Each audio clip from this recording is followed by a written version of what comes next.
This is a reading from the Marxism, Leninism, Maoism basic course. Um, if you know anything about Maoism, or if you have been at one time or are currently a student of Maoism, you are very familiar with the Marxism, Leninism, Maoism basic course. It's really good. It's a basic course. It was actually developed in the course of struggle by several formations that would eventually end up becoming the Communist Party of India Maoists. One of our faves, if you are indeed a Maoist. The thing with India is that there are dozens upon dozens of left wing, vaguely left wing, or so called communist parties in India.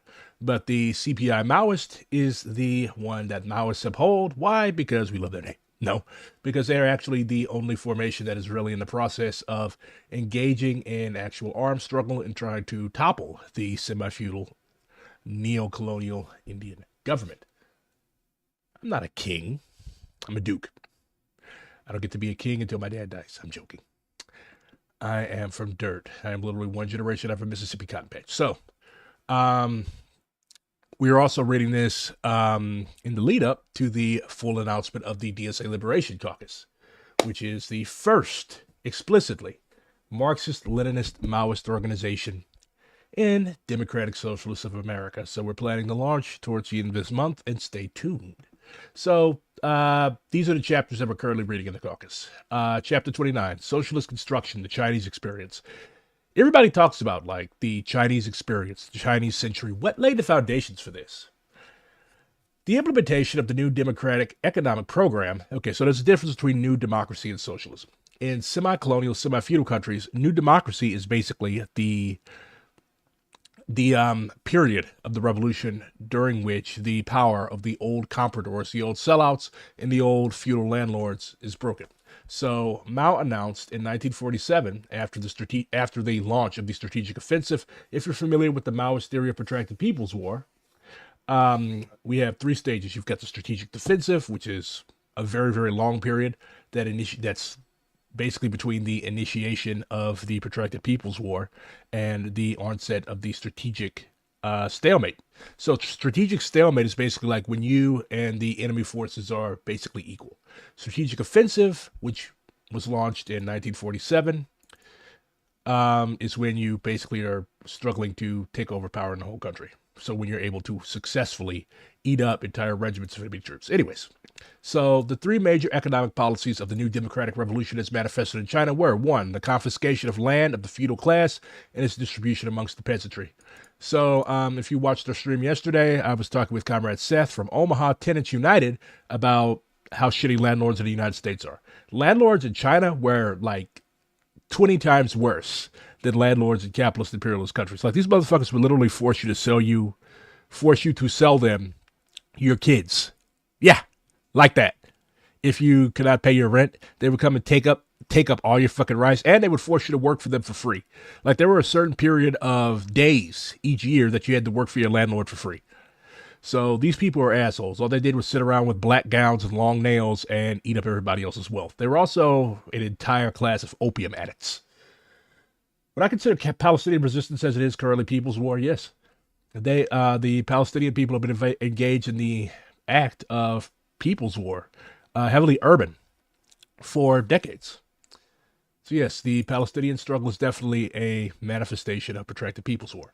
So they took the land from the old school landlords, the confiscation of the capital of the comprador bourgeoisie, the people that got rich from working with the colonizers, and protection of the industry and commerce of the national bourgeoisie. Who the hell are the national bourgeoisie? Can bourgeoisie be progressive? Yes, in the Maoist analysis during the New Democratic period, during the Revolutionary period, the national bourgeoisie, the small bourgeoisie, the patriotic bourgeoisie, so to speak, are those who really don't have any ties to the colonizers. The colonizers actually inhibit the development of the class. These policies were immediately taken up for implementation in vast areas of northern China, which was under revolutionary control, and the land reform was completed by mid 1950. Subsequently, the agrarian reform program was completed in the remainder of the country. What was the general line of socialist economic development in China? The full term is the general line for socialist construction for the period of transition from capitalism to socialism. What was the purpose? The basic aim set for this period was to accomplish the industrialization of China together with the socialist transformation of agriculture, handicrafts, and capitalist industry and commerce. So they tried to rip up the old bourgeois soil and replace it with a socialist system. This is what a lot of people don't understand. You cannot just declare, okay, we're socialists now, and then leave everything as it is. Because what's going to happen is you are eventually going to revert to capitalism, and your people are going to suffer and be plunged into a 1,000-year abyss.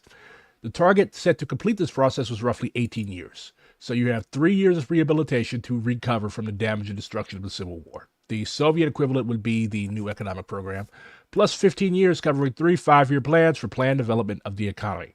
In accordance with this general line, a step-by-step plan was drawn up for the socialist transformation of agriculture. The first step was to call on the peasants to organize agricultural producer mutual aid teams consisting of only a few to a dozen or so households each. So real mutual aid is not charity. Mutual aid in the Maoist sense is not just getting together a bunch of groceries and handing it out to people. Is this still a nice thing to do? Of course. But is it laying the foundations for socialist transformation? No, we do this stuff because it's a nice thing to do. Mutual aid in the socialist economic perspective is basically getting together and laying the foundations for collectivization. The second step was to call on the peasants to organize small agricultural producer cooperatives on the basis of these mutual aid teams. The third step was to call on the peasants to combine further on the basis of these small semi-socialist cooperatives and organize large, fully socialist agricultural producer cooperatives. The basic principle is voluntary participation and mutual benefit. So this is a differentiation from Stalin and the Soviet experience because Maoists really do not like coercing anybody but the bourgeoisie. If you have to force the people to do something, you're not going to do very well. The people aren't going to want to do it. You cannot force people to do anything that they want to do. They might cooperate with you out of fear, but they're really not, their heart isn't going to be in it. If their heart isn't in something, as soon as you're gone, it's going to revert back to the old way. So we use political education and struggle to convince people that our program is in their best interests. I finished Fundamentals of Political Economy a month ago. So 3 steps: mutual aid, then small agricultural cooperatives, and then full-scale cooperatives and collectivization of agriculture. What was Mao's dialectical approach to the process of socialist construction? It was reliant on the old Soviet model of socialist construction adopted to the Chinese experience. But as always, when you're dealing with people fuck shit up. So you had people that were sowing a so-called communist wind that basically wanted to screw up everything and move too fast and take shit for people who really did not need to have shit taken from them. You also had the revisionist theory of the productive forces, which is very common amongst our modern-day Dungites and others of that ilk. The prime representative was the party general secretary, Liu Shaoqi. So what was the theory of productive forces? It was basically originated from Khrushchevism. They negated class struggle and they concentrated attention towards building modern productive forces, primarily through undue overstress on heavy industry. The argument was that the productive forces are the main motor of change and that it was the backward productive forces in China that were the main factor holding back the development of the country. Changes in production relations, basically transitioning towards real communist relations between people, because everything in the economy, as Marx taught us, is about relations between people. So the revisionists held that the changes in relations should wait until after the productive forces have been developed enough. How can you tell if somebody is a revisionist? If you have somebody that's constantly talking about things, machines, planes, ships, bombs, that's a revisionist line. You're not saying anything about the people. You're not saying anything about changing relations between people and marching ever onward towards communism. You're just talking about bigger and better shit. That's part of why we call modern-day China revisionist. All these proposals negated the importance of the relations of production and the class struggle. What is the result of this? Growth of revisionist and bureaucratic trends and the growth of a new exploiting class. Mao was smart. Mao observed everything. Mao immediately launched the struggle to defeat these trends, which at that time controlled the party. So in the early 50s, he came out with on the 10 major relationships. And for the first time, a ruling communist party made a clear-cut critique of the Soviet pattern of socialist economic construction. While referring to the relationship between heavy industry on one hand and light industry and agriculture on the other. What is light industry? Light industry is basically the production of stuff that people can use, stuff that individuals can use, umbrellas, food, stuff like that. Mao stressed that we have done better than the Soviet Union and a number of Eastern European countries. Their lopsided stress on heavy industry to the neglect of agriculture and light industry results in a shortage of goods on the market and an unstable currency. Similarly, he criticized the Soviet policy of squeezing the peasants too hard. He also attacked the dogmatists within the Communist Party of China who copy everything indiscriminately and transplant mechanically while learning from the experience of Soviet Union and other socialist countries. So nobody's saying that we cannot learn from the experience of Cuba. We cannot learn from the experience of Vietnam. We cannot learn from the experience of China and the other once socialist countries. But you cannot just copy everything indiscriminately. This applies to the Maoist movement as well. The protracted People's War in the United States is not going to follow the Peruvian model or the Nepalese model or even the Chinese or the Vietnamese model. You can't do that because when you do that, you're going to fail. Each country has its own specific material conditions that will influence the development of the revolution in this country. Mao brought dialectics and contradictions to the center of the process of building socialist society. He showed how socialist construction involved not merely the mechanical implementation of targets of production and distribution, but a dialectical understanding of the main contradictions in the process and the mobilizing of all positive forces to achieve socialism.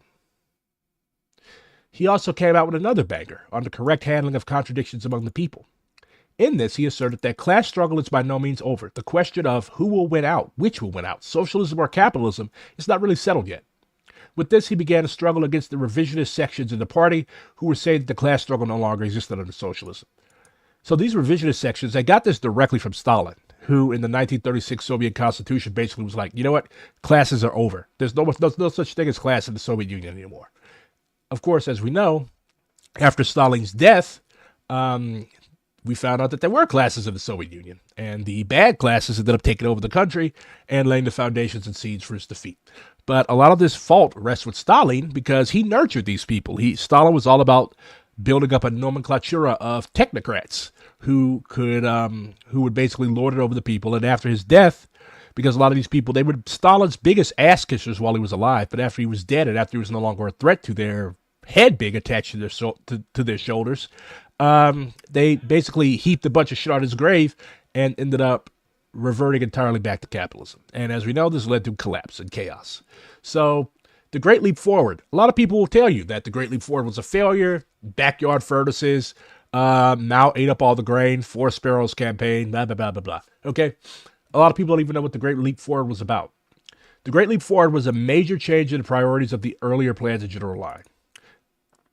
The general line of the Great Leap Forward had been developed by the Central Committee at the end of November 1957. It changed the emphasis on heavy industry that the revisionists had sowed and aimed at the simultaneous development of agriculture, heavy and light industry. It's dialectical. It aimed at reducing the gap between cities and countryside, between worker and peasant on one hand and the intellectual and manager on the other. It aimed at not merely an economic revolution, but a technical, political, social, and cultural revolution to transform the city and countryside. That was the goal of the Great Leap Forward. In 1958, you had the People's Communes that arose. Mao encouraged these formations, and they were formed by basically taking all of these cooperatives, the middle stage of the three-step plan to collectivize agriculture, and as a result, you had flood control. You had people that were basically working together. They even set up their own factories on these communes for making tractors, chemical fertilizers, and other means of production. And that's dope. There were left errors, of course, in the Great Leap Forward. You had people that were trying to move too fast. You had people that were trying to take everybody else's shit. You had people that were just like sitting on their ass and just being like, you know what? We're under communism. Everybody should work for me. You can't do that. Everybody has to contribute. So this is a really, really good book, and I highly recommend that you read it.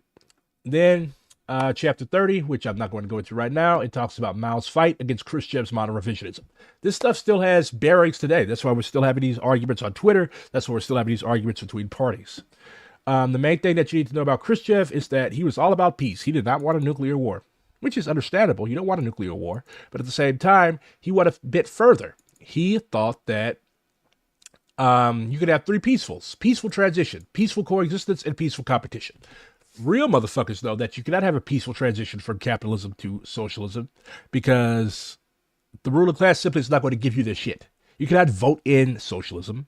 If you think you can vote in socialism, if you think that socialism is just a bunch of reforms, you need to go back to your Marx, you need to go back to your Engels, you need to go back to your Lenin, you need to go to your Mao, because you do not understand what socialism even is. So if you don't understand what socialism even is, you don't have any business talking about socialism, because you're going to confuse people.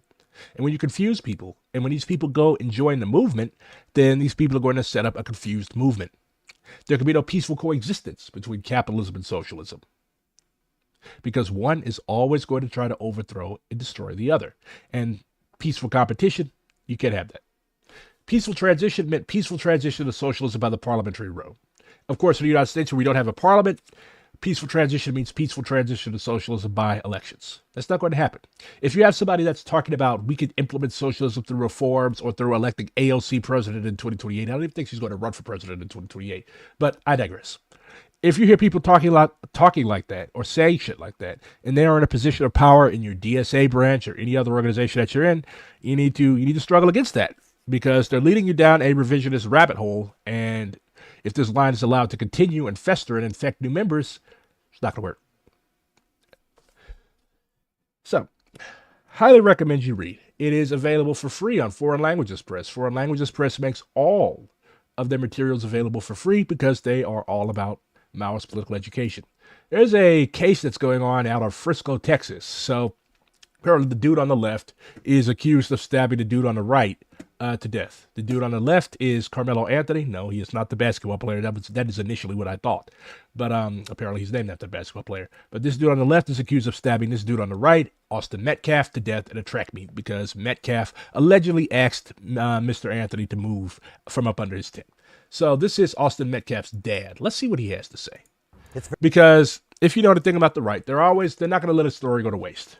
So black kid allegedly stabs white kid. It's going to be, they're trying to institute mob mentality, race war bullshit. Let's see what Mr. Metcalf's dad has to say. Very unfortunate that this other child decided to make a bad choice that's going to... Mind you, these are kids, okay? Kids fight. Kids bully each other. And just from looking at these two, this kid on the right is obviously a lot bigger than the kid on the left. Affect him for the rest of his life. I have compassion for every human being. This is not, I want to make this very clear. This is not a race issue. This is not a black and white issue. I don't want someone stepping up on a soapbox trying to politicize this. I don't appreciate.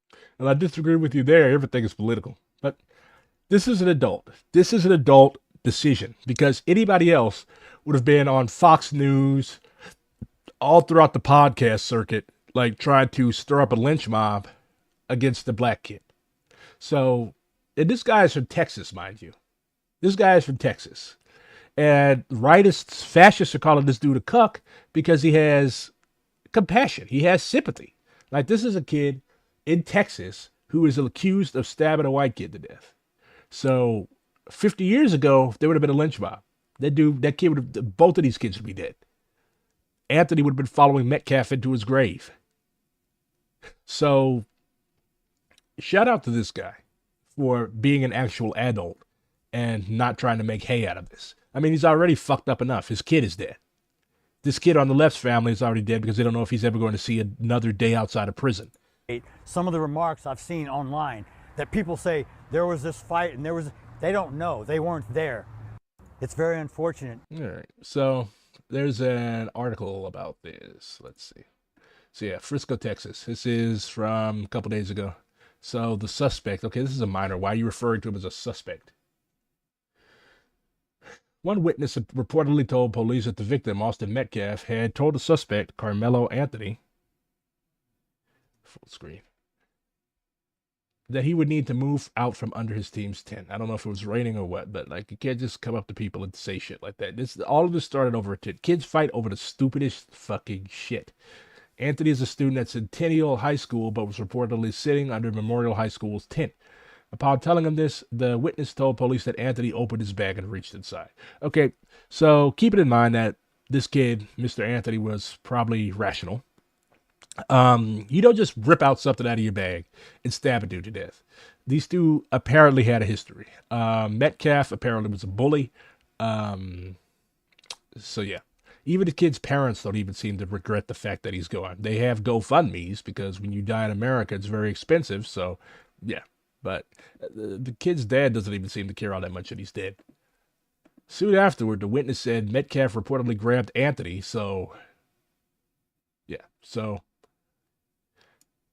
Metcalf brought this on himself. He touched Anthony, so he initiated contact. Anthony told Metcalf to punch him and then see what would happen. Afterwards, Metcalf reportedly grabbed Anthony to tell him to move. So you push the dude, you touch him, and then you grab him. At which point, the affidavit continues, Anthony reportedly pulled out what the witness recalled as a black knife and stabbed Metcalf once in the chest before running away. Metcalf repeatedly started grabbing his chest and telling people to get help. Maybe don't put your hands on people. Don't put your hands on people, bro. It was self-defense. So a relative of Anthony said that he defended himself against violent aggressors.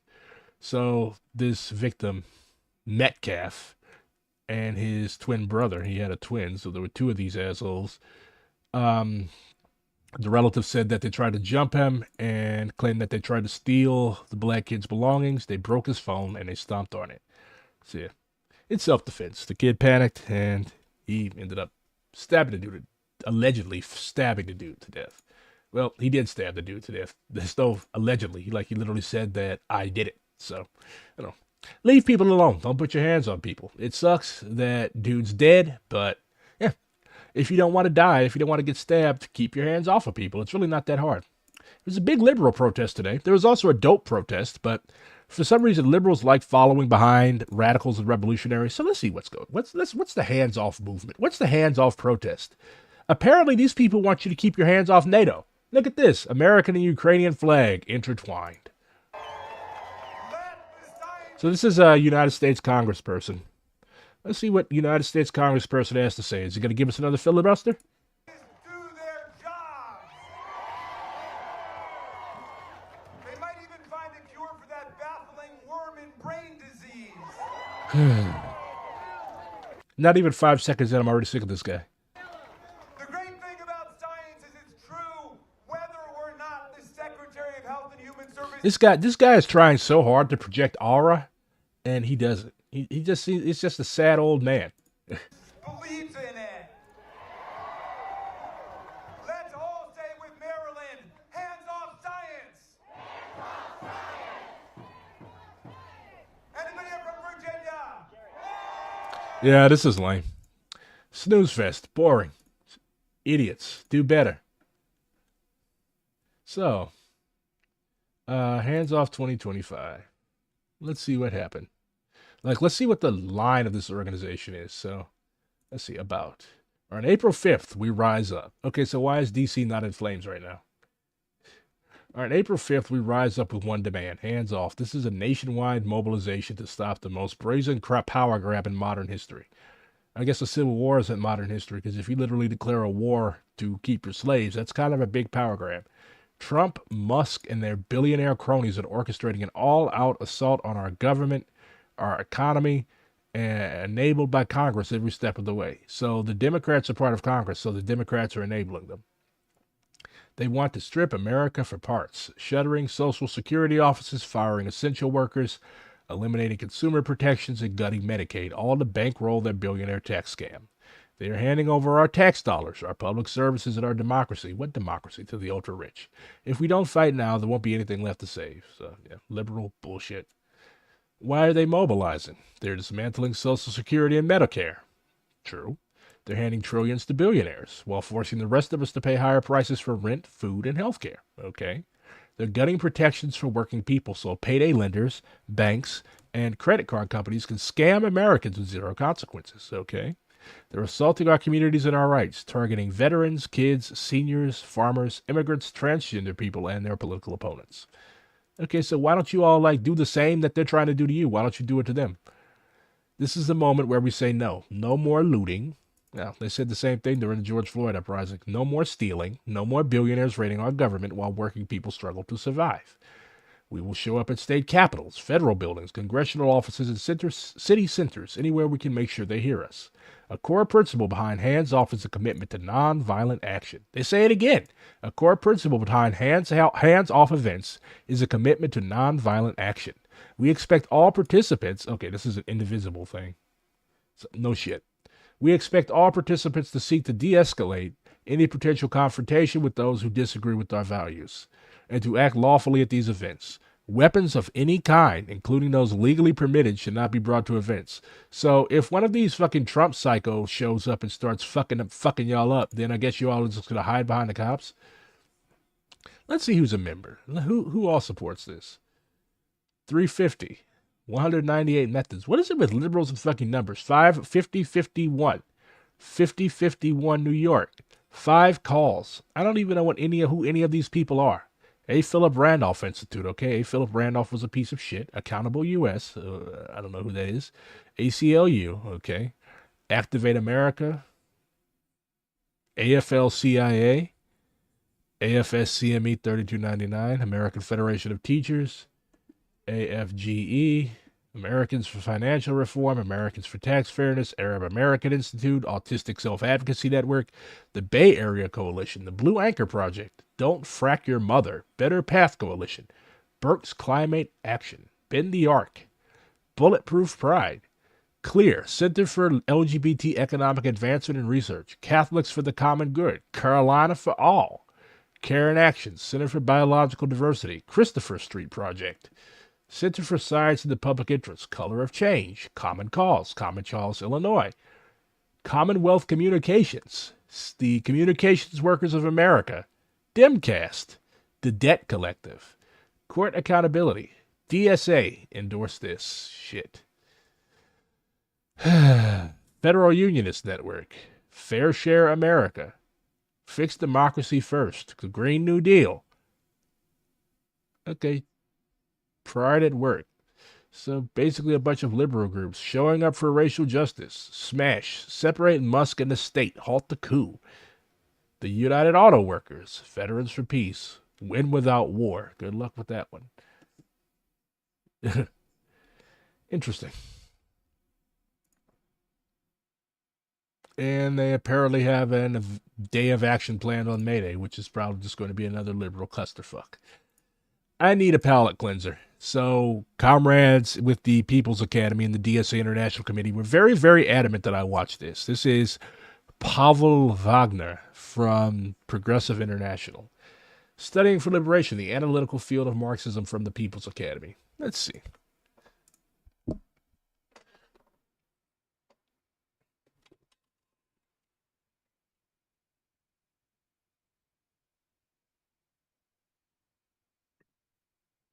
Right. Hello, everyone, and welcome to the inaugural lecture of the People's Academy.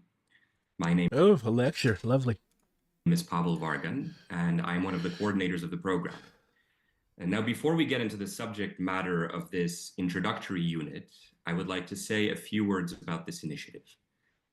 I don't want to hear a few words about the initiative. Get to the meat and potatoes. The world emerges or descends deeper into barbarism depends largely on the capacities of people to organize for it. Change on the scale required today does not come. That will look deeper. Trends, right? Imperialism. And okay, first of all, if you're going to do a lecture or something, you need to, you should not freeze every few seconds. Warm revolutionary greetings to everyone. It's a great honor to be part of the People's Academy. And today, my task is to explain or shed some light on Marxism as a revolutionary tool, which will be the first part of my discussion. The second part will focus on the core difference between Marxist materialism and idealism. And the third part will touch upon dialectical materialism and historical materialism, and one of our readings, construction of the revolutionary militant. So let me begin with Martha Honecker's conception of basically... Wait, did she say Honecker? Are we reading fucking East Germans? East German Marxism is probably the most boring and dry-ass fucking... No, I've read Bukharin. Probably the second most boring and dry-ass Marxism ever. Marxism as a revolutionary tool. She argues that in Capital, Marx's Capital, the international proletariat can know the reasons for their misery and means to end it in a revolutionary manner. So, in other words, Marxist materialism is a product of its time. Marxist materialism as a philosophy of liberation. Germany did not deserve reunification. What should have happened to Germany after World War II is that they should have been like they should have been sent back to the Holy Roman Empire days. Like they should have had margravets and fucking duchies, and like the average German principality should have been the size of Luxembourg. History shows us that every time Germany is allowed to get together, they always start shit. Emerged during a period marked by the rise of the proletariat in the 19th century. It was within this context of class struggle and growing inequality that Marxist materialism took shape. So the core tenets of Marxist materialism, including the emphasis on the material conditions in shaping society and the analysis of the inevitable conflict between the bourgeoisie and the proletariat, were a reflection of the historical moment in which they were developed. Karl Marx and Friedrich Engels sought to analyze and critique the capitalist mode of production by highlighting the contradictions inherent in it. But before we get into that, we should first establish the core difference between materialism and idealism, which are two philosophical strands, right?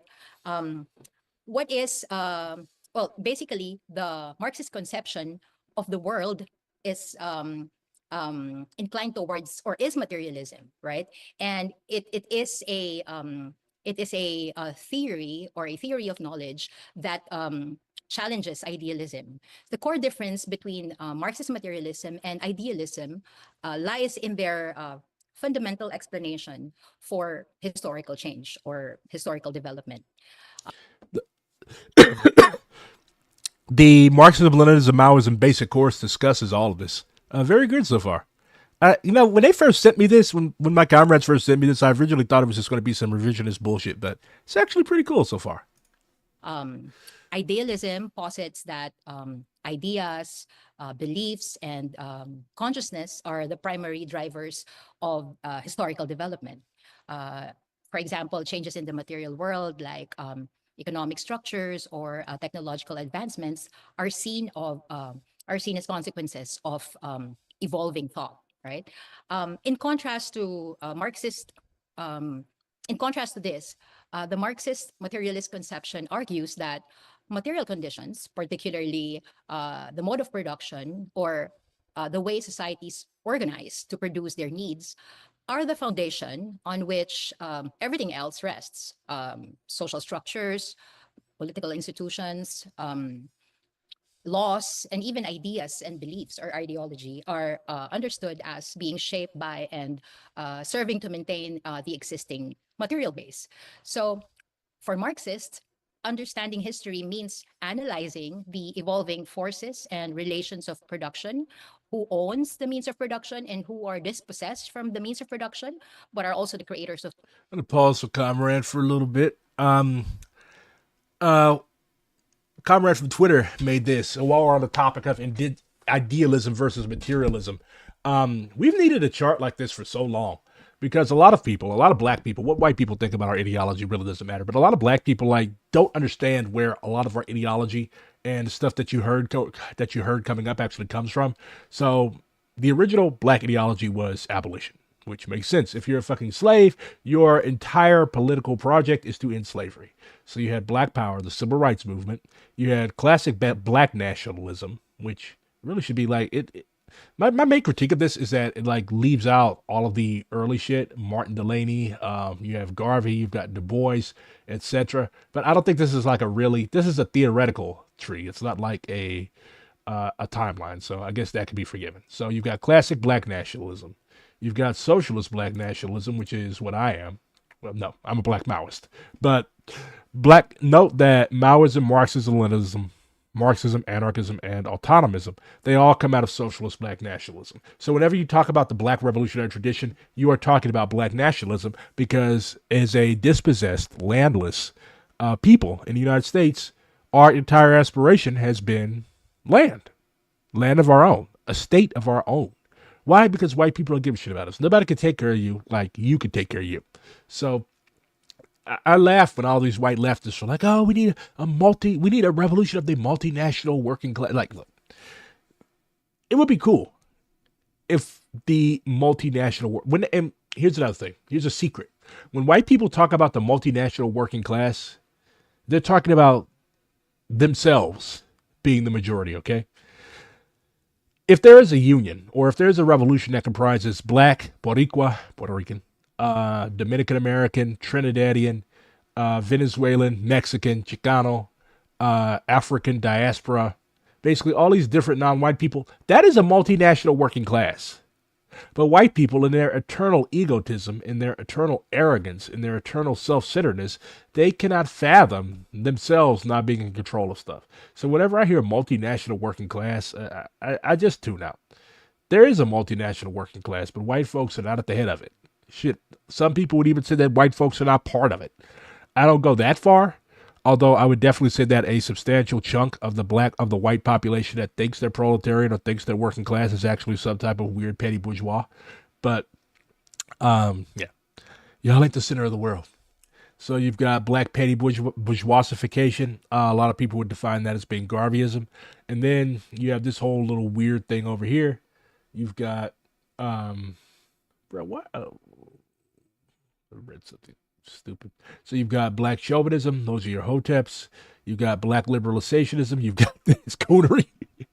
You've got black liberal assimilationism. That's Cory Booker bullshit. Then you've got all this bizarro world bullshit over here. You've got Yacubianism. Then you've got the Nation of Islam, the OG Yacubians. You've got the black wannabe Egyptians. You've got the real Native Americans. You've got the Moors.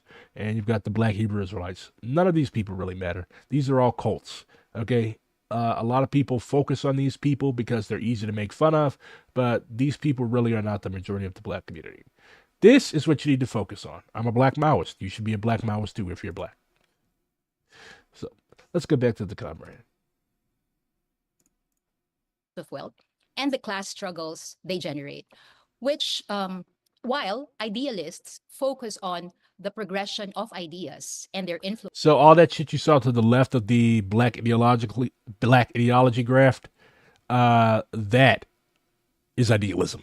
Why? Because it's not rooted in anything. It's rooted in white people bad. Yeah, white people bad. White people mean. But that's why are white people mean? Why are white people bad? Because it profits them to be so. Influence on. You thought Yakub was made up by Bad Empanada. That's a sign that you are internet poison, my friend. Oh, what's up, Aru? Society. In her introduction, Martha Haneker quotes Engels, and I think this is a very important. I mean, at least black. No type of fascism is funny. Don't even go down that path. I'd much rather talk to a guy that thinks Yakub is real and you're only supposed to get water from fruit than a guy from Patriot Prayer QAnon. I don't find any type of fascism funny because even though these groups are a small percentage of the black population, they still have a lot of our people in a chokehold. And a lot of these people are also extremely misogynistic and abusive towards women, which is certainly not funny. Important paragraph to reflect on. In Anti during Engels argues that for Marxism, the ultimate understanding of historical processes must be sought in the form in which human beings produce their material means of life.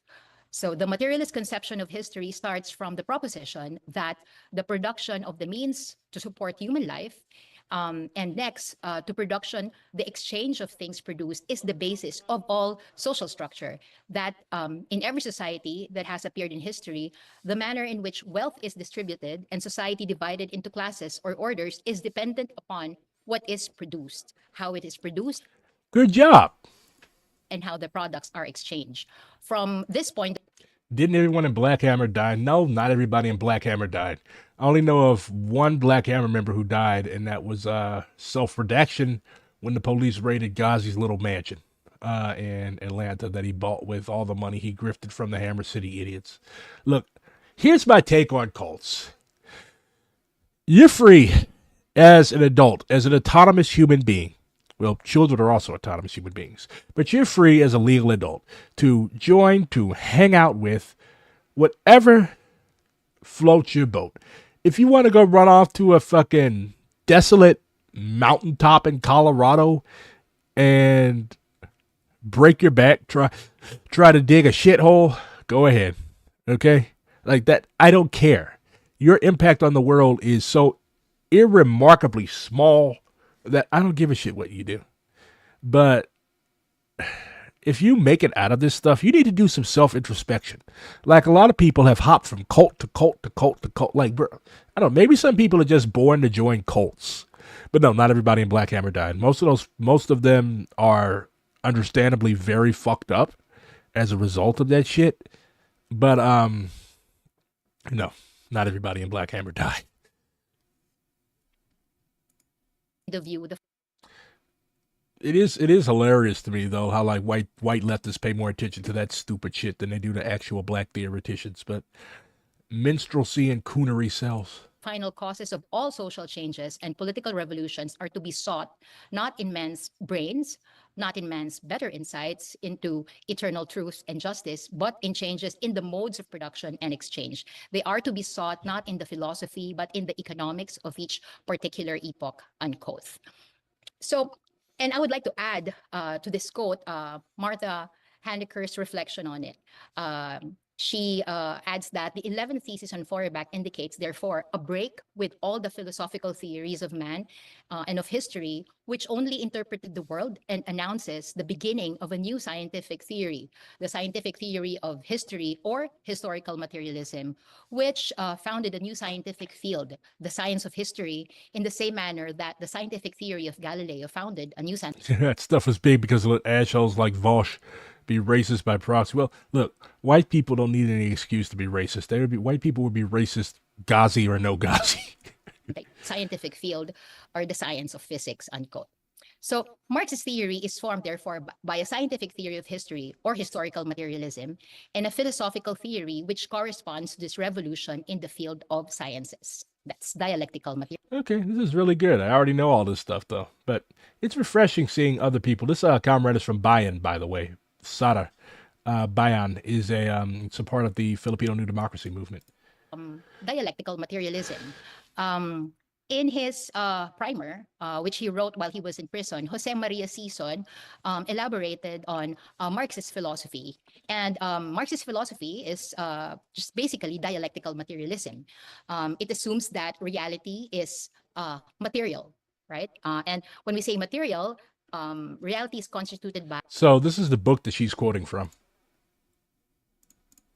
Particles, and that consciousness arises and proceeds from matter and accounts for the development or change in terms of the laws inherent to matter, as well as the interaction of matter and consciousness, which is peculiar to or distinctive to human beings. He also observes that for long periods in history, or the history of philosophy, the Platonic and Augustinian kind of objective idealism held sway and dictated that reality is ideal or consists of ideas, that the material, sensible things are but a reflection or poor copies of that reality. No? But to Marxists, he argues, materialism is the outlook and methodology that correctly understands the nature and composition of the universe and the relationship of matter and human consciousness. So briefly, matter is the source and basis of consciousness, and consciousness is the product and reflection of matter. So materialist dialectics is a distinct achievement of Marxism. Marx and Engels drew most I'll be right back.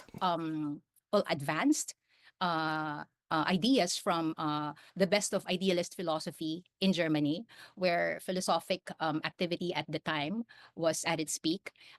They set Hegelian dialectics upside down and put it on a materialist basis, as partly indicated by Feuerbach. So those are the two bases for Marx's conception of dialectics and materialism.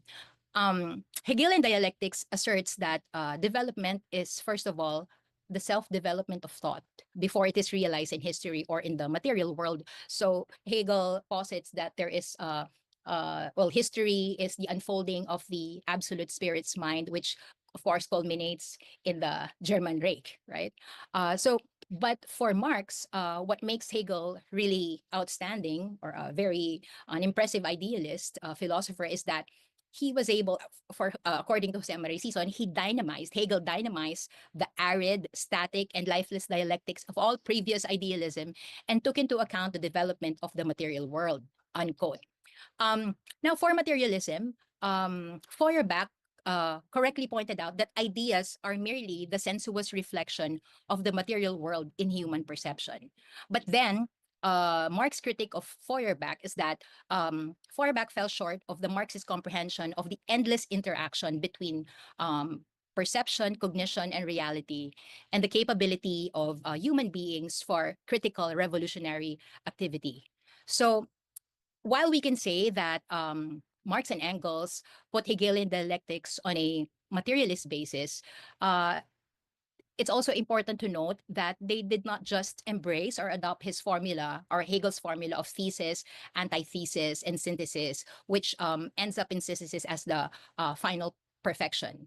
But rather, they asserted that change is an endless process because anything at any stage always consists of contradictory aspects. So, at the core of dialectical materialism is the law of contradiction or the unity of opposites. So, the fundamental meaning of Marxist dialectics is that things are in the process of constant change. So for Marxist, we say that nothing is really permanent except for change. But that does not mean that the things by themselves change only by themselves without, say, human intervention or participation. But it is precisely because of our increasing understanding of nature and society that we can actually direct processes of change. So materialist dialectics as the law of contradiction is none other than the law of motion inherent in matter. It begins from or it springs from the differences and interaction of things and operates in a two-way interaction of matter and consciousness. So the materialism of Feuerbach one-sidedly took into account only the one-way reflection by perception of human reality. And this particular critique, which Jose Maria Sison emphasizes in his primer, the Marxist critique of Feuerbach, brings us to Martha Handecker's discussion of the revolutionary militant. So at this point, which is my last point, an important question to ask is, how is Marxism as a philosophy of liberation? Have I looked into the DSA? Why do y'all keep asking me about a caucus that I'm helping found? Yes, I've looked into it. Bruh. How can it guide the revolutionary militant toward Have you looked into the DSA Liberation Caucus? You're the Maoist, and you're the Maoist that everybody knows from DSA. Have you looked into the Maoist caucus? creating conditions for a revolutionary rupture? Martha Handeker provides three aspects of the formation of the revolutionary militant. Red Gang. I like that. And the first aspect is the study of Marxist theory. What do I think about the point of unity saying settler colonialism is the primary contradiction? Well, as the person that wrote the points of unity, well, I drafted the points of unity. Everybody else made their own contributions, of course. I kind of agree. I would not draft something that I don't agree with. Like, do you think that BRG is just sitting up and, I want to write this just to start discourse? Yes, settler colonialism is the primary contradiction in a settler colonial country like the United States. That's why it's in the points of unity. DSA Liberation Caucus is an explicitly Marxist-Leninist Maoist caucus that has as its key point, well, one of its key points, that settler colonialism is the primary contradiction in the United States. Basically meaning that settler colonialism, the settler colonial question, is the sort of wheel around which everything else, especially the class struggle in the United States, turns. Without that understanding, you are going to end up with economism, you're going to end up with chauvinism, you're going to end up with right opportunism, you're going to end up with all kind of nasty isms that will inhibit your capacity to make revolution in a settler colonial country like the United States.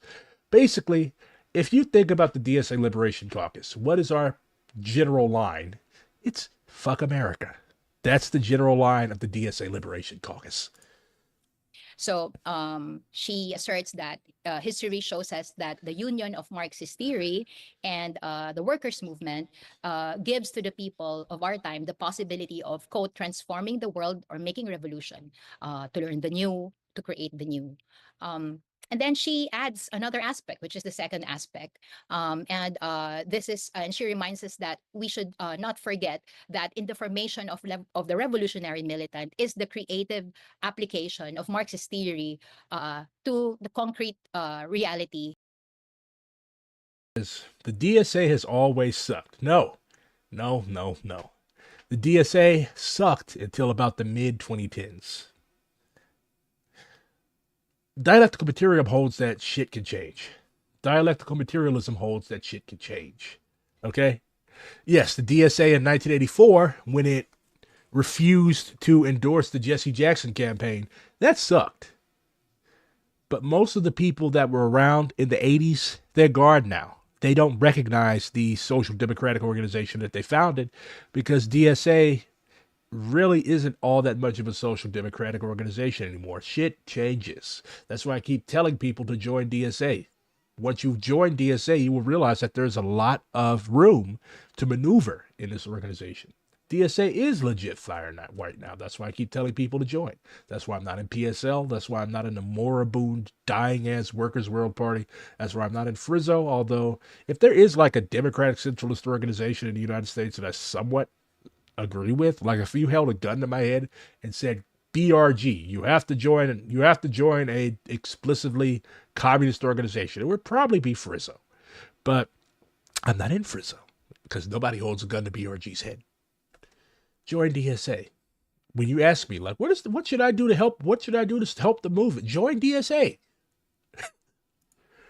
Of his or her country. This is a very important quote from her. She argues that revolutions in general do not I like these people. They've earned the rare BRG subscription. exist. Only particular revolutions adapted to the situation in each country. It is necessary to struggle against the type of study which frequently arises in Marxism, a study which is not a function of the practical necessities of the revolution, but simply to acquire new knowledge. It is necessary to link the universal truths of Marxism-Leninism to the concrete practice of our revolutionary movements, right? So then she moves on to the third aspect of the formation of a revolutionary militant, which is the study of the political conjuncture of a country on a national level and on the world level. So it is not enough to know, according to her, that, it's not enough to know. This is really, really good for a beginner. This is very dry to me, mainly because I already know all this stuff. Like, I was a Maoist when most of y'all in the chat were Bernie bros still. But I would definitely recommend this for a beginner. The history of a country, to know its presence. The importance Let's go on to see if they say anything I disagree with. of the conjuncture, the materialist analysis. But yeah, shout out to Comrade Sarah. Very, very good. I expect nothing less from a paragon of the new democratic movement. In Marxism. Now, we are at a moment in I guess I'll register as an American independent. Do what you want. I can't tell you what to do. which there is profound disorientation, not only within the imperial core, where you have the remilitarization of Europe, and you have God knows how do you define what's happening in the US, except this counter-revolution on steroids that is taking place at the moment. Not to have counter-revolution, you have to have a revolution in the first place. to mention the destruction of the global south, of which the genocide in Palestine is one of the most, of course, I'm good. obvious representations. At this moment, where there is so much disorientation, where there's so much despair, one of the things that maintains the status quo is precisely the fact that a lot of people are made to believe that there is no alternative. This is the sentence that was used by the former British Prime Minister, there is no alternative, which means that despite the fact that the world is on fire, literally, that there's a genocide, that we are heading towards climate catastrophe, that we are witnessing the destruction of entire societies, we are witnessing grotesque forms of inequality, this is the best that human beings can do. This is the end of the human adventure in that sense, the culmination of the entire history of humanity with all its struggles, with all its innovations, all the creativity. This is the end. Now, this is, of course, a very sad conclusion if we were to accept it. And here, I would argue that this is the ideological maneuver par excellence of our current moment, of the ruling classes. This is not a neutral point of view. This is a class point of view developed by our ruling classes. Is it worth joining a Trotskyist organization? Absolutely not. Why don't y'all want to join DSA? Like, why don't y'all want to join? Y'all want to, like, should I join the RCA? Should I join? You know what? You know what? You know what? Join whatever the fuck you want, okay? Join whatever the fuck you want. When you're burnt out, when you're fucked over, when you're demoralized, when you're demobilized, remember I told you so. I offer you an alternative. Join DSA. You can literally join DSA in 2 fucking seconds. Like, what is it with you all not? You know what? You know what? You know what? Join the Trot org. Hard head make a soft ass, as my grandma always told me. Go ahead. Oh, there's no DSA in your country? I don't know what country you're in. Why are you asking me about shit in your country? You know more about your country than I do. I don't know shit about your country. In what Althusser called the ideological state apparatuses, the media. What makes DSA's political line not social democratic since the middle 2010s? Let's look at DSA's political line. You all seem determined to just get on my nerves tonight. Y'all never get on my nerves. All right, so what is democratic socialism? Capitalism is a system designed by the owning class to exploit the rest of us for their own profit. We must replace it with democratic socialism, a system where ordinary people have a real voice in our workplaces, neighborhoods, and society. Okay, the thing with DSA is that we want to appeal to the broadest group of people. Because the thing with all these little sects, could I easily organize something calling itself a Maoist party? Yeah, it wouldn't be a Maoist party because 30 people does not a party make. A proper party has to be rooted in the people, has to be rooted in the masses. So the purpose of this basic line asking what is democratic socialism? As a Maoist, there's nothing more democratic than socialism. The Cultural Revolution, that was democratic socialism. If your boss was fucking up, you literally had the power. You were literally encouraged by people in power, by the chairman of the Communist Party himself, to overthrow your shitty ass boss and implement it with a dictatorship of the people. Help change the relations of production in miniature. That's democracy. So we all have a varying opinion of what democratic socialism is. We're not a democratic centralist organization. So as long as you agree with the basic platform, as long as you agree with the basic principles of DSA, you can be a DSA member. So let's scroll to the interesting shit. Abolition of white supremacy. We fight to abolish white supremacy and racial oppression because its destruction is in the interest of all workers, including white workers. Whiteness is a modern sociological construction, and its development and integration into the racial ideology of the United States is linked to development of capitalism in the original European colonies. The fictions of whiteness and the ideology of race amount to a barbed offering. The apparent benefits of buying into a white supremacy system ultimately destroy the opportunity to build solidarity across differences. We cannot meaningfully combat capitalism without combating white supremacy and vice versa. At the 2019 National Convention, this was long before I joined, DSA formally endorsed the Red Deal proposed by Red Nation. We organized for the formal acknowledgement of native sovereignty and the reinstatement of treaty rights for indigenous people. The development of capitalism in the United States relied heavily on forced displacement of indigenous people, and therefore our political project must oppose settler colonialism. So what are the demands of DSA around this? Pass reparations legislation, end workplace discrimination, increase funding to minority-serving institutions such as tribal colleges and universities, HBCUs, Hispanic-serving institutions, and Asian American and Native American Pacific Islander-serving institutions. Decarceration and eventual abolition of the carceral state, which disproportionately targets and impacts Black, Latino, Indigenous, and other people of color. Community-based response systems, expansion of disability benefits, extension and expansion of sanctuary protections across the U.S. to end cooperation between state and law enforcement with ICE. Maybe we could include abolish ICE. implemented fully fund programs for desegregation, passed legislation that will work to end racial discrimination, broaden language justice, end the legacy of colonial violence against indigenous people, end environmental racism. If you're familiar with the ideology of social democracy opposes most of that stuff. Social democracy is just like, you know what, we're going to give you guys shit and you guys are going to be happy. So yeah. Do I have my own issues with the platform? Yes, I don't think it goes far enough, but it's sufficient for where we're at right now. Yeah, the academia, the schools. As in, what about our practices better than other groups? I mean, look at other groups' practice. We do marches. We have people in office. Not all of the people in office are good, of course, but hey. We're the largest socialist organization in the United States, and nobody really has all that much pull when it comes to actually transforming society in a revolutionary direction than DSA. That's why I'm a member. That's why you should be a member. Like, what's the alternative? If you want to go join Frizzo, if you want to go join the RCA, if you want to go join PSL, there's nothing stopping you. Even within organizations, political organizations, we are not educated but miseducated about the past, present, and the possible futures. And that is what I would like to discuss in my presentation.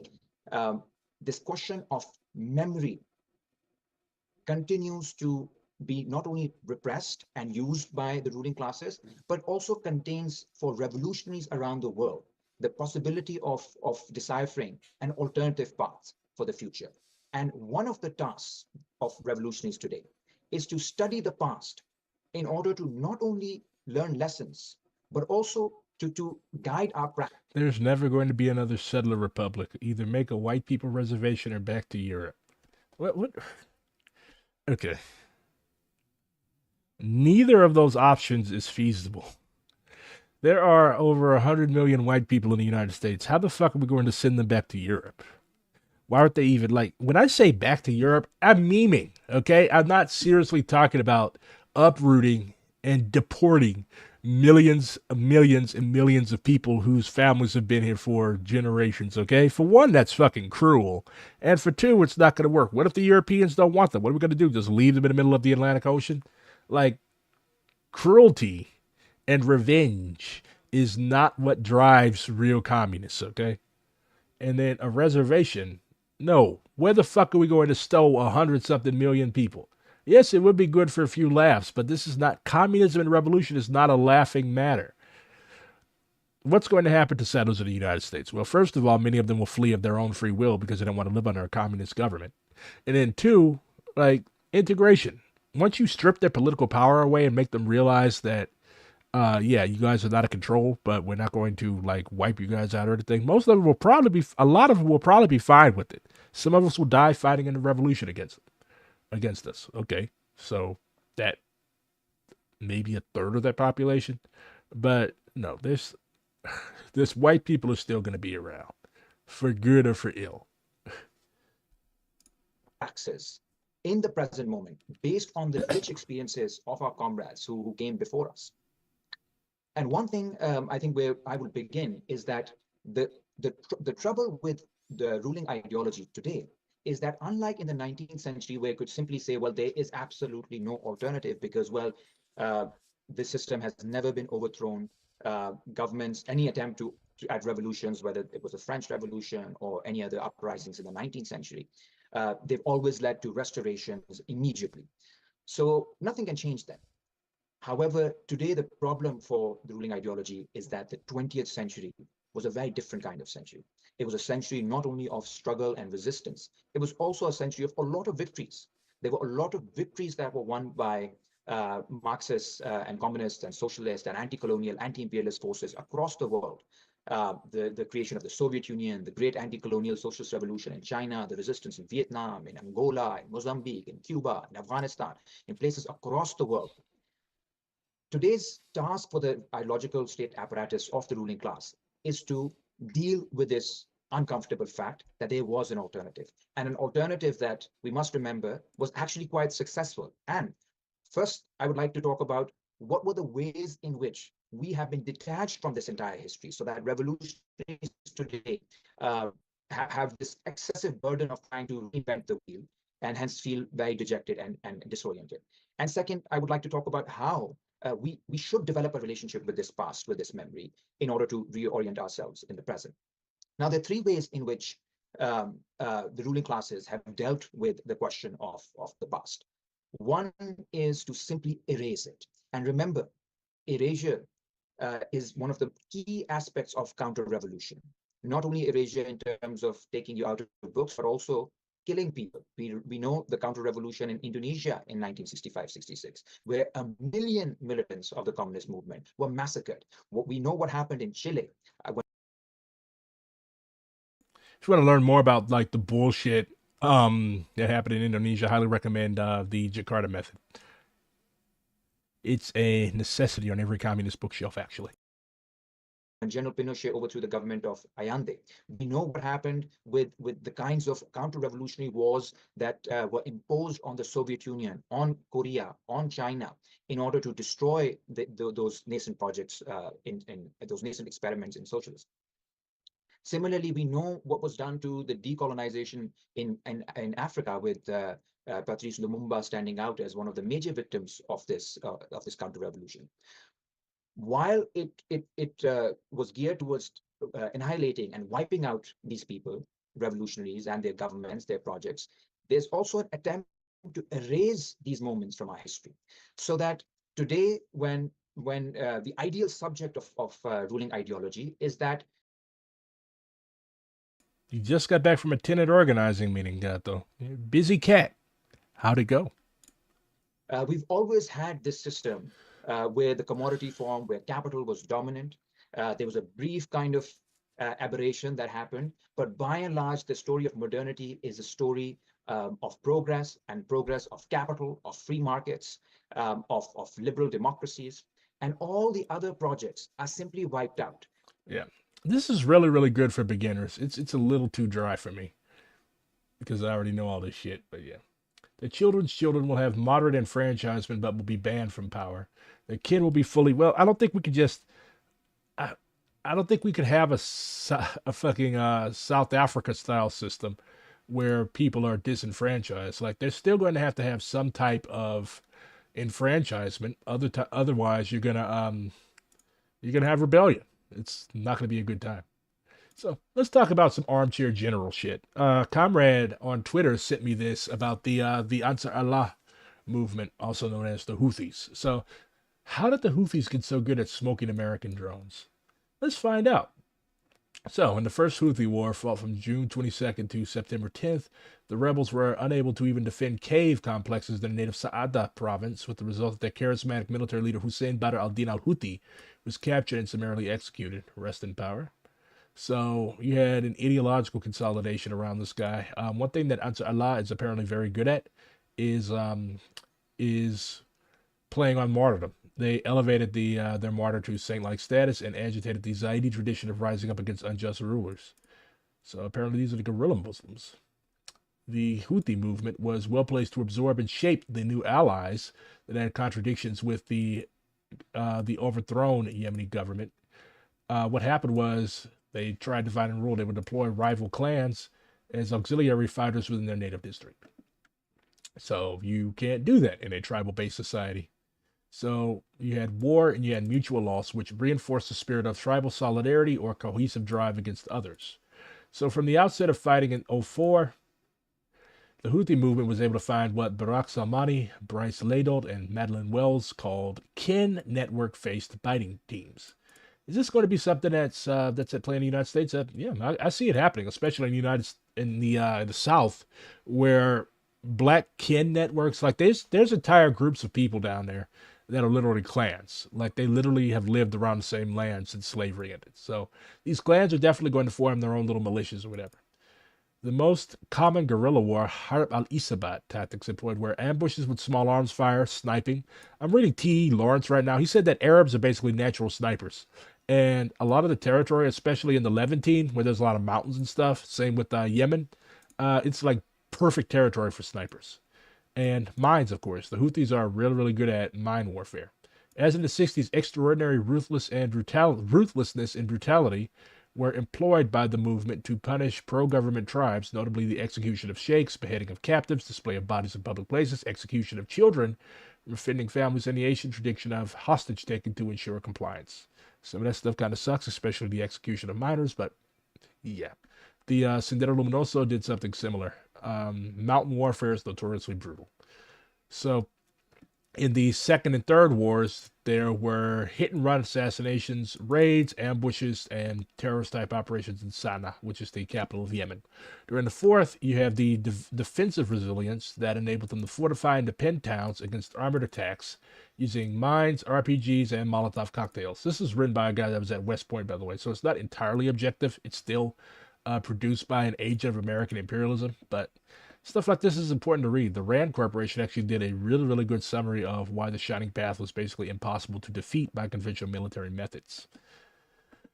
By the last of the 6 wars, the Houthi movement was confident enough to force the surrender of an entire Yemeni brigade and mount a major assault at battalion strength, 240 to 360 people with armored vehicles on Sa'ada, seizing parts of the city from the government. The Houthis also initiated offensive raids into Saudi, undeterred by an unparalleled level of air surveillance and bombardment. This is similar to today. Like, the United States has drones over Yemen 24/7, but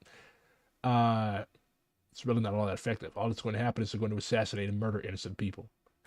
So, if you know anything about Ansar Allah, big support they've received from Iran. So, what has Iran provided them? Israel used to take their shit, but Israel really ain't taking much now because Israel is kind of under Houthi sanction. So the equipment that the Andean natives' lungs are tougher than average humans. Yeah, I imagine they are. They've lived in the mountains for millennia. So Iran used to provide 122 millimeter Katyusha rockets, Iranian-made Misak-2 man pads, and battery units, tons of RDX, and components identical to Iranian-provided explosively formed penetrator, mines used in Iraq and Lebanon. Days before Ansar Allah overran the Yemeni government's capital of Aden in 2015, Tehran announced the commencement of an air bridge between Iran and Sada with a twice-daily shuttle service, which definitely carried more than a few tons of weapons. So yeah, Iran is their biggest stand. Since becoming a state-level actor with powerful international allies, the Ansar Allah movement has been effective in recruiting, motivating, and training forces to fight the Yemeni government. Ansar Allah is the Yemeni government. What are you talking about? And the shitty-ass Gulf Coalition. The remaining resources of northern Yemen, taxes, printing of currency, and manipulation of fuel markets are poured into sustaining Ansar Allah's manpower, including an estimated $30 million per month of donated Iranian fuel. Charismatic leadership remains at the core of the movement, with group solidarity reinforced by chanting and sermons at a proliferating series of festivals, workplace gatherings, summer camps, and classroom indoctrination sessions. So that's what those million-person marches are usually for. Ansar Allah exploits the death of Ansar Allah leaders, the foreign-backed nature of the old Yemeni government, and the use of southern troops in northern Yemen to tap into cultural drivers to broaden and boost recruitment. The Houthi movement classifies new recruits with limited indoctrination and training as mutahawith, which roughly translates to Houthiized fighters. They also apparently use child soldiers, which is shitty. But there's no such thing as a perfect war. There's no such thing as a perfect war. There's no such thing as a perfect insurgency. So how does Ansar Allah fight? Economy of force. They really don't have all that much. This is the poorest country in the Middle East. So all defensive positions are covered by chaotically laid harassment minefields and tripwires. Any lost ground will be hastily booby-trapped before evacuation, including homes, farms, and schools. In the fringe of a trench complex, a single fighter will be expected to move from position to position, firing a machine gun in one hand, in one trench, a sniper rifle in another, and a B-10 recoilless rifle, a mortar, or even an anti-tank guided missile in a third. Each fighter might have a 1 to 3 kilometer front to defend and will be expected to defend the area successfully or die trying. Ansar Allah fighters use Captagon-type amphetamine-based stimulants, fun, to reinforce morale in battle, and use female contraceptive pills to aid blood clotting if wounded. As one officer noted, they take one tablet to stop them from bleeding and one to make them crazy. So, yeah. Captagon is basically, it's It's ubiquitous in the Middle East. I believe the Syrians used to make it, but yeah, it's pretty. On the other hand, like the way a lot of people talk about it, it's like it's extremely Orientalist. Like during the Nepalese People's War, they used to talk about how the fighters were going to war armed with condoms and weed. Like I've never heard about weed making you kill somebody though, but yeah.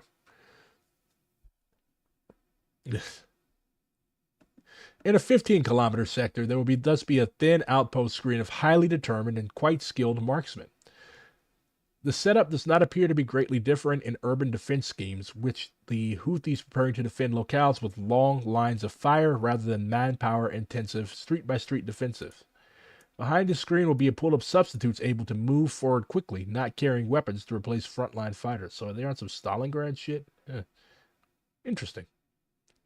Very interesting. So what type of advanced weapons do they have?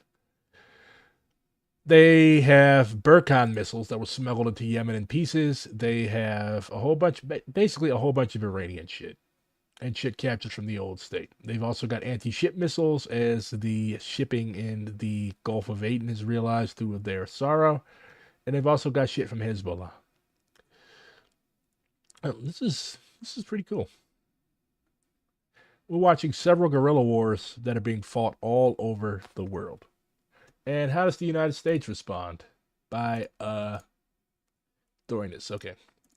If you've been watching me for a while, you know that one of the principles of guerrilla warfare is to, like, hide. This is not something that guerrillas do. Okay? Guerrillas do not gather around in a fucking circle out in the open knowing that there are aircraft and drones overhead 24/7. Okay? This is not what Che did. This is not what Mao did. This is not what Ho Chi Minh and Vodwin Gap did. This is not what, I know I butchered the pronunciation of that name. This is not what the Zapatistas do. This is not what guerrillas do. These people are civilians. They're engaged in a tribal ceremony, welcoming somebody, or they're celebrating Eid, something similar to that. These are not guerrilla fighters. I see no weapons. I see no vehicles around. These people are just hanging out in the fucking desert. And let's see what happens. And all those people are now dead.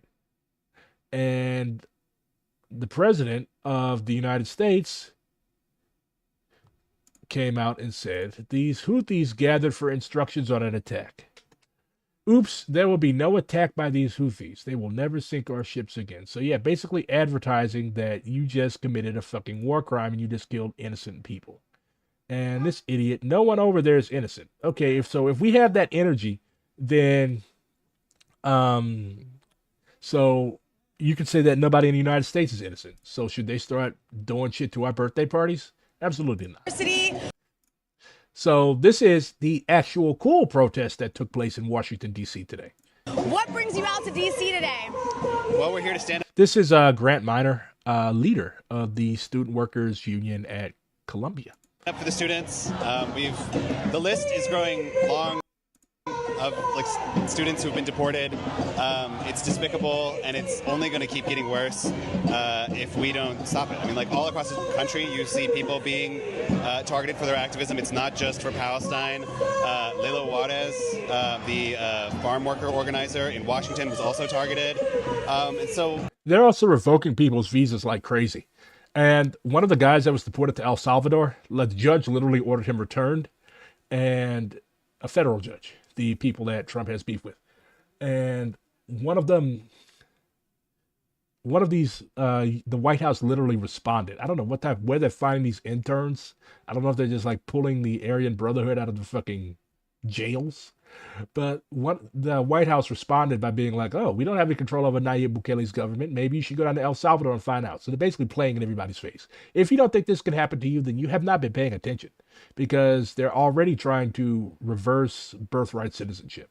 So basically they're saying that just because you're born here does not make you an American citizen. That's their line. So it's a relatively short hop, skip, and jump to revoking people's citizenship, natural born American citizens, and subjecting them to this type of torture and treatment. really what we're seeing, along with like the attacks on like the NLRB and labor law in general, is an attack on the working class. So it's important that labor come to events like these and show up for people and fight back against what's happening. So Mahmoud Khalil wrote an op-ed for the Columbia Spectator that was dictated to his attorneys, and it spoke about a lot of what you just said, where for those who aren't being attacked yet, this is going to be used against you. The march today is also going to be a march to ICE headquarters in D.C. Why do you think it's important for people to understand that this is about more than just Palestine? Well, because it's clear that they're intent on using ICE as a sort of extrajudicial way of making problems disappear, right? So you have the guy from Maryland who they have now, a federal judge has ordered him to be returned to the United States. And I forget who said it. I mean, Yeah, they also detained a dude from an MMA coach from Australia. And they just threw this dude in jail and deported him. They also did the same thing. Like, they basically took a German dude that has a green card, a permanent resident, and they threw him into an airport jail, and they basically tortured this dude. Like, they literally tried to force this dude to surrender his green card for no fucking reason. Yeah. Nobody works for ICE but sadists. it was somebody from the White House who said, we advised the judge to contact President Bukele because as far as we're aware, he doesn't have jurisdiction. Calabria. So is that like the toe of Italy? I know where Sicily is. That's like the little ball. That's the soccer ball that Italy is about to kick away. So you're Calabrese. So you're like from the toe part of Italy, right? There. And it's just insane. I mean, you're bringing people to a foreign country and just... Yeah, Mamadou Tall, my literal fucking friend, my buddy. Like, I literally had combos with this dude. Like, he was forced to self-deport. Like, it's insane. Saying, well, that's it. You can't do anything. And if that's what happens, I mean, there's no difference between citizen, non-citizen, activist, non-activist. If the government says you're a problem, it's very clear that ICE is now being empowered to just get rid of you. And then lastly, Grant, I have to ask you, because all of this is being done in the name of protecting Jews and fighting anti-Semitism. As a Jew yourself, what do you have to say about the weaponization of anti-Semitism to push for all this horrific repression and genocide in Gaza? Look, obviously we're against anti-Semitism, but I mean, to be honest, like, especially today, I'm just tired of hearing it. The members who are under attack in my union are the people who are sticking up for Palestine. It's Arab students, it's international students, and that's what I want to focus on now. We will always oppose anti-Semitism. I'm personally invested in opposing anti-Semitism, but we're here to protect the international students, and we can't be falling for gotchas these days. Like, it's a distraction. We'll fight it where it exists, but for now we have to focus on the people that are actually under attack. All right, good job, Grant. Glad to see you out there. I would have went, but I'm kind of sick of DC. So this is the letter that the Breakthrough News reporter mentioned. This was dictated from ICE custody to his attorneys. So this is Mahmoud Khalil. It was released yesterday. To Columbia, an institution that has laid the groundwork for my abduction, and to its student body, who must not abdicate their responsibility to resist repression. Since my abduction on March 8th, this guy has basically been held almost incommunicado since March 8th. Like, at the beginning, we did not even know where he was. They dragged this dude all the way to Louisiana, a state that he's probably never even been to, hoping to seek a hanging judge. Since my abduction on March 8th, the intimidation and kidnapping of international students who stand for Palestine has only accelerated.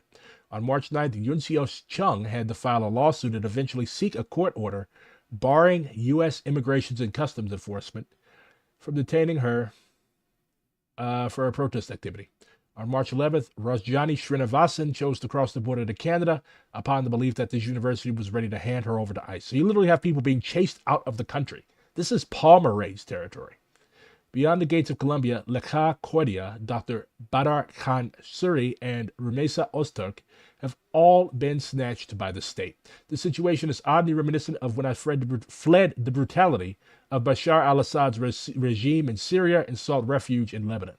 The logic used by the federal government to target myself and my peers is a direct extension of Columbia's repression playbook concerning Palestine.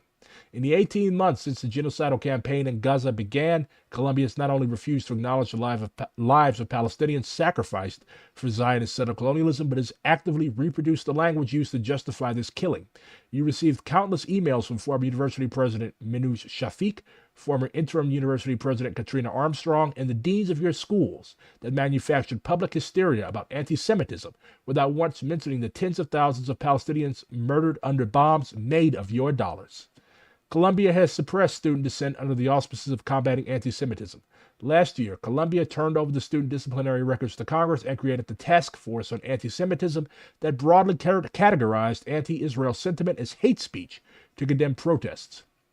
Around the beginning of Armstrong's tenure, Colombia created the Office of Institutional Equity, providing senior administration members with unilateral control over the review and arbitration of all reports of discrimination and discriminatory harassment at Colombia, effectively diminishing the power of the University Judicial Board, an appointed panel of students, faculty, and staff whose role it is to hear all charges of violations of the rules of university conduct. Supposedly responsible for overseeing cases of Title V, 6, and 7, Roman numerals 9, 6, 7, and 9 violations, OIE instead became a mechanism to persecute pro-Palestinian students with no due process. Even the contents of this letter absurdly could be presented as sufficient to be reported to OIE. The movement for Palestinian freedom and justice at Colombia and across the United States has always centered community care.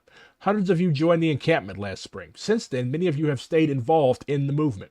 Together, you organized mutual aid for families in Gaza through bake sales and funding campaigns. You created study spaces, reading circles, and cross-movement solidarity.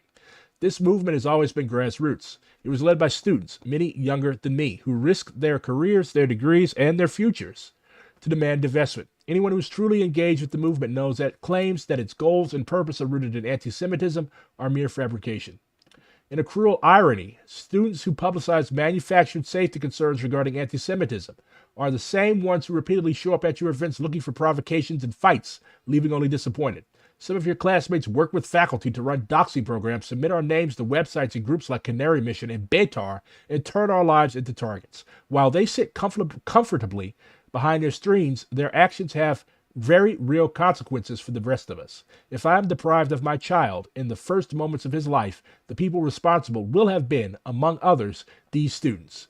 Especially in light of the dual degree program with Tel Aviv University, I can't help but think that if I were in Palestine, some of these students would be the ones stopping me at checkpoints, raiding my university, piloting the drones surveilling my community, or killing my neighbors in their homes. While students were building solidarity at Columbia, some pro-Israel students were participating in the genocide as military personnel during their school breaks, only to return to campus and claim victimhood in the classroom. Those students who are smeared and attacked us have also benefited from the mutual backing of this institution and federal government. Unable to build a movement supported by their peers, these students met instead with right-wing members of Congress to pressure a university crackdown. Abandoning all pretenses of neutrality, University Provost Angela Olinto and Armstrong also convened with the Israeli Minister of Education. Together, both coalitions pushed the weight of the federal government down on students. I ask you, who is truly at risk here? To the students who remain apathetic to Colombia's disregard for human life and its willingness to discard student safety, as pressure from the federal government intensifies, know that your neutrality on Palestine will not protect you.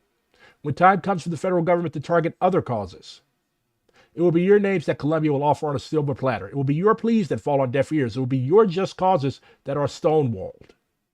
The institution's singular concern has always been the vitality of its financial profile, not the safety of Jewish students. That's why Colombia was all too happy to embrace a superficial progressive agenda while still disregarding Palestine, and that is why it will soon turn on you too. This has been made clear most recently through the deputation of public safety officers, deputization of public safety officers to arrest students, the presence of New York Police Department officers and Department of Homeland Security agents on and around campus, the increasing use of surveillance technology, and the McCarthyist and racist interventions at the Middle Eastern, South Asian, and African Studies Department. This institution has systematically gutted every value it claims to uphold so that it may better function as an arm of the state. If there was any illusion left, it shattered last week when the Board of Trustees executed a historic maneuver to seize the position reserved for academic leadership. Who can still pretend this is an educational institution and not the Vichy on the Hudson? Faced with the movement for divestment they couldn't crush, your trustees opted to set fire to the institution they're entrusted with. It is incumbent upon each of you to reclaim the university and join the student movement to carry forward the work of the past year. The many members of Columbia's faculty who pat themselves on the back for their progressive leanings, but are content to limit their participation to performative statements, what will it take for you to resist the destruction of your university? Are your positions, your tenure, worth more than the lives of your students and the integrity of your work?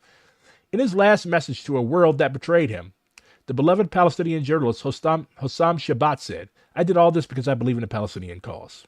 I believe this land is ours, and it has been the highest honor of my life to die defending it and serving its people. So, too, do we believe that it is the highest honor of our lives to struggle for the cause of Palestinian liberation. The student movement will continue to carry the mantle of a free Palestine. History will redeem us, while those who are content to sit on the sidelines will be forever remembered for their silence." Mahmoud Khalil is a recent Palestinian graduate of the School of International and Public Affairs at Columbia University. He has previously worked in development and international affairs at the UN, the British government, as well as other non-profit organizations in the Middle East.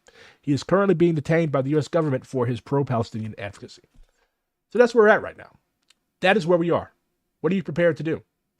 Ooh, Salt Lake City, Mormon land. Each of these discoveries left me with the weight realizing that what I had believed. You know, I am constantly impressed at like how these movements appear in parts of the world you would never expect. Like if you had told me that there was a solid movement like this in Salt Lake City, the capital of Mormonism, I would laugh at you. But here we are. At the Free Palestine This is Omar Suleiman. rally in DC. Ahmed, what brings you all the way to DC? This guy projects aura.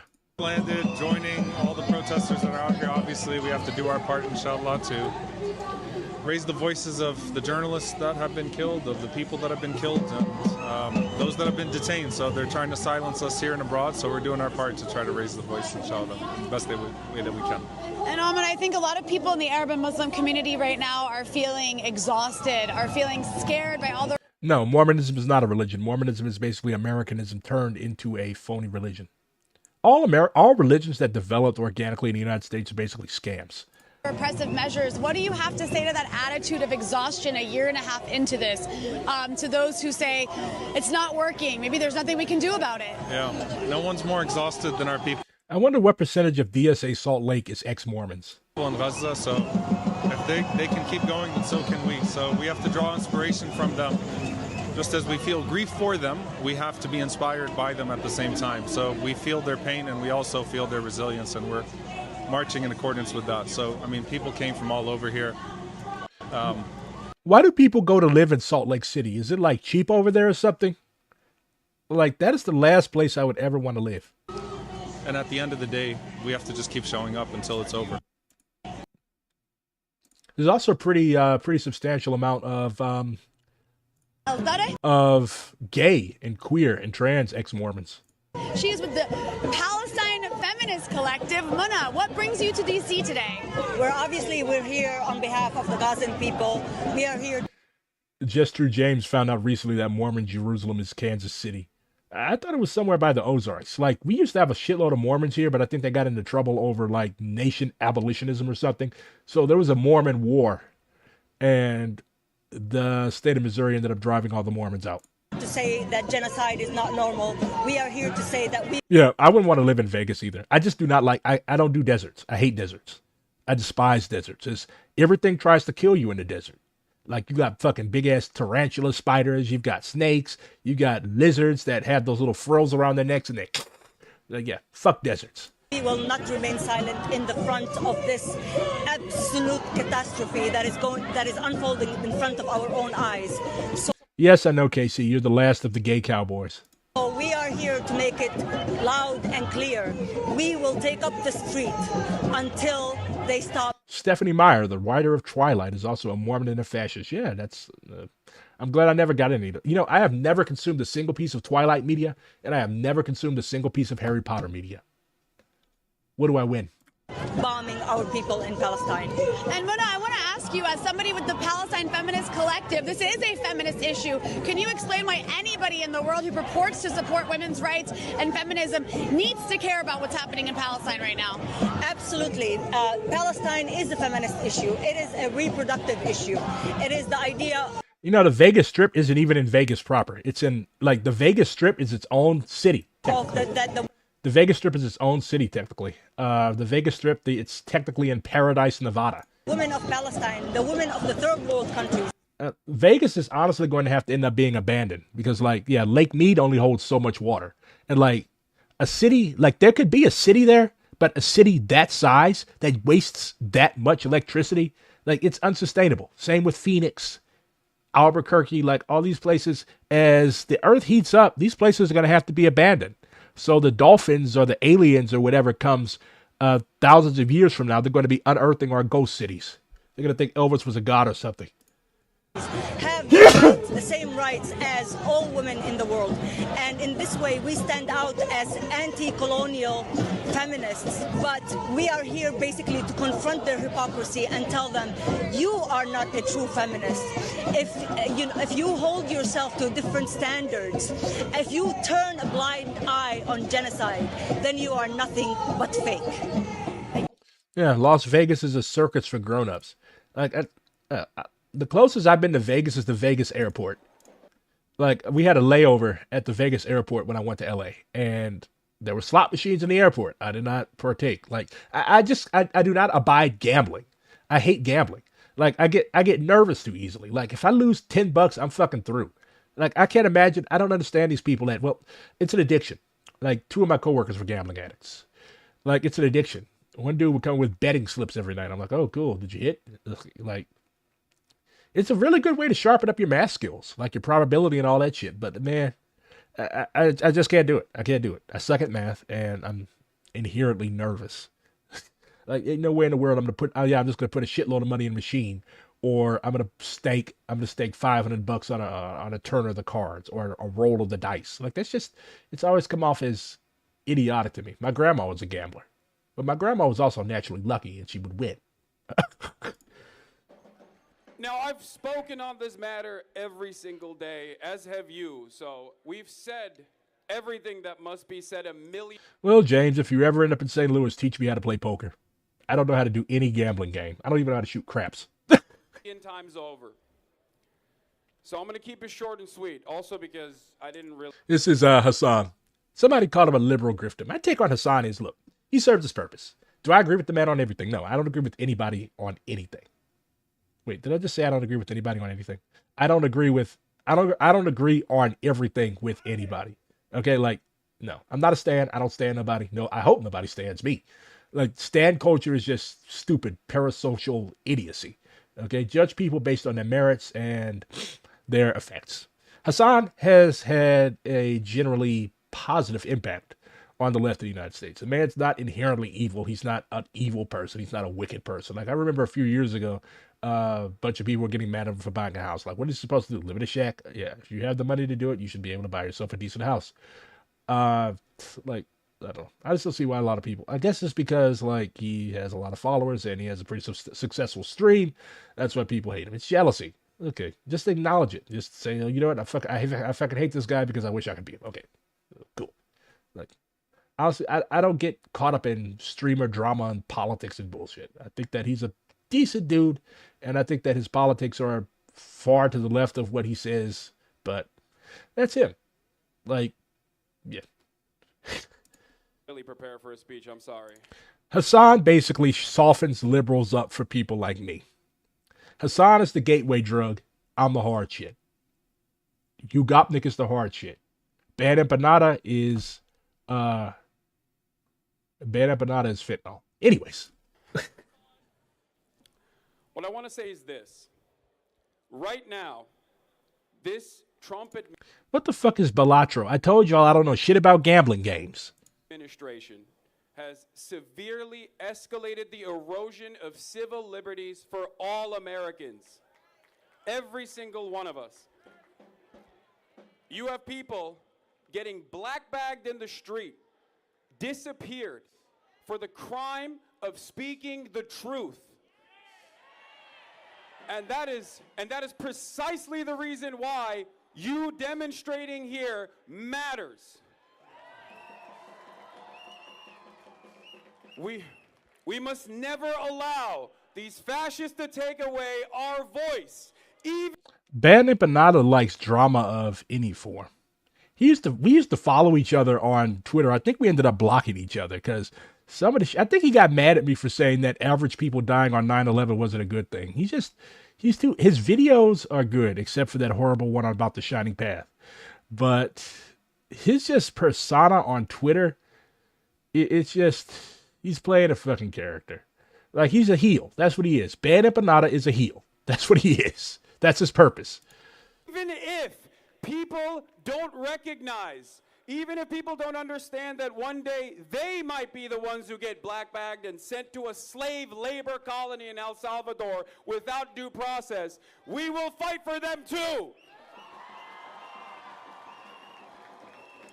Yeah, like, there's no reason to hate Hassan.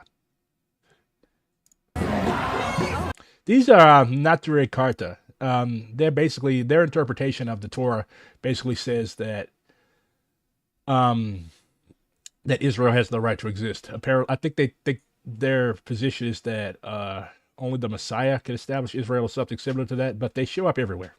Very, very firm friends of Palestine. There aren't any in St. Louis. I've never met a Naturae Carta person. They seem very interesting though. Like, I would love to pick their brains on their theology. Those hats they're wearing, those are called Stremels. Real fur. Extremely expensive. I think one of those things costs like 10 grand.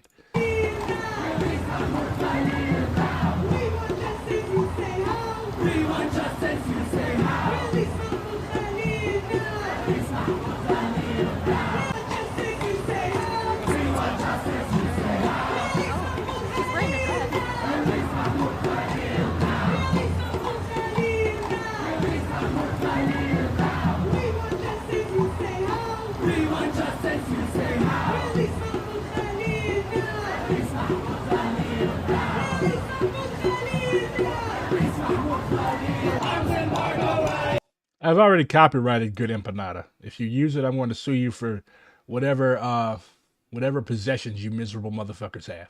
But anyways, I've got to get ready for a study group in like an hour and a half. But think on what you can do to bring Maoism to wherever you are. What you can do to actually stop this evil shit that we're going through. And think about how you can make Black Retard happy. Do you fuckers like me being mad all the time? Do you? Actually, I'm never mad. Y'all haven't seen me mad. Do you all like me being irritated all the time? I don't think you do. Why do people keep protesting at DC and not at ICE detention camps or something? People do protest at ICE detention camps. I think there has been a protest at the detention camp in which Mahmoud Khalil is being held in Louisiana. Don't forget your note. Look, Gato Michicano, Mexican cat, Michoacan cat. You take the notes. I don't take notes. Okay? First of all, my handwriting is horrible. Second of all, I have really, really bad ADHD. I tried to take notes during those study groups. That's when, like, you call on me, and I don't know what the fuck y'all are talking about. Anyways,